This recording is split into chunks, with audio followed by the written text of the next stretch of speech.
Hello, it's Ken here again. This time with my Beatles collection, which is vinyl, CDs, solo stuff. I've got a massive collection, but hopefully what I got is of some interest to you. I'm going to kick off with something I bought in the 80s, the mighty Beatles collection LPs. I won't get them all out. They are quite fragile. I don't tend to play these. As you can see, you've got every Beatles release in there, and the Rarities LP, which is probably one of the attractions at the time. You can see it's quite mighty. It's a bit battered. It's been around for a while. So that's the original re-releases, I guess, from the 80s. As are these. This is 1967 to 70, the Blue Album, as they call it. The Beatles peering out there from the offices, and we've also got the Red Album. These are not original re-releases, if that's such a word, with the younger version there from 62 to 66, I do believe. Moving on to stuff I bought recently, with the recent wave of re-releases. I've got a couple of picture discs. This is the Abbey Road one. Probably my favourite Beatles album. I do waver sometimes with a classic Abbey Road picture on there on the picture disc. As you will know, most of you, a lot of the picture discs don't play that well, so they're ornamental use only, I think, as a collector's item. This is Sgt. Pepper's, but again, a famous iconic picture there, and the lyrics on the back as is on this version. This is the anniversary double LP. One of my favourite pictures of the band is the boys in the Sgt. Pepper's garb. Lyrics on the back. Fine release, re-release. If not, it's expensive. This is one. I think the latest Beatles greatest hits type release, a double album with all the usual suspects on there. Quite a striking one cover. Last but one of the re-releases, I think, the White Album, which is white, surprisingly, very stark as a riposte to Sgt. Pepper's. I guess he got all the bits and bobs with it. Was with the original release.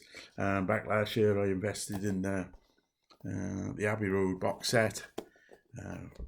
Which, for those of you in the know, has got the original album and the outtakes and stuff on a separate album. There's the original one. There's another one in there with the sort of demos and things. Then we're going to move on to CDs before we get to some of my solo stuff. As I said, I haven't got piles of CDs due to storage problems I was having at the time. I've been put into one of those filing systems. So there's on there and the CDs on there. These are the original CD releases from way back when CD first came in. Most of them. So we got the Love album there as well, and a particular favourite of mine, Let It Be Naked. Is Help and Please Me there as well. There we got BBC, The Past Masters, Let It Be Itself. The CDs are in the back there.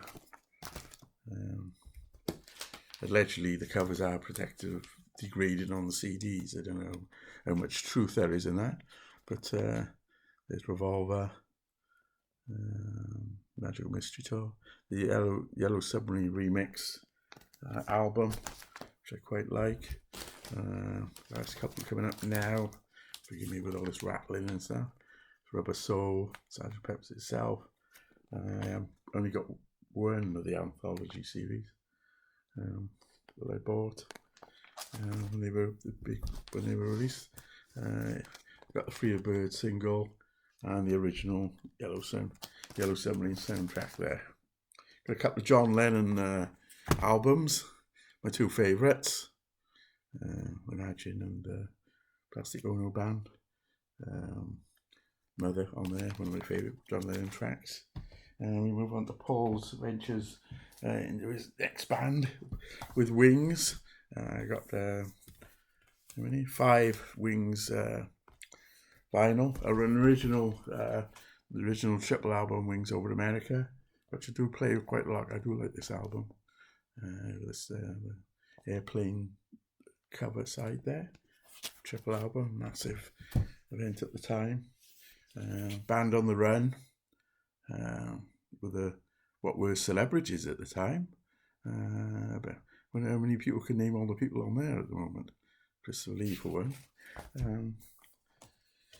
The release of I want to say the double. I'm not sure. Yeah, it is double. Wings at the Speed of Sound, with a sort of cinema reference on the front. Those who got audience and stuff. The reformatted Red Rose Speedway, as Paul originally thought it should be put out.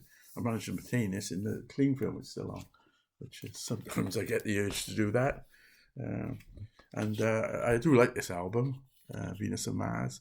It's probably something to do with it being, I can't quite remember the year, 75 or 76. That was when I first got heavily into music, and there's a few albums that stick out about that time. And Venus and Mars is one of them. That rounds up my Beatles Little Beatles collection. I hope you've enjoyed.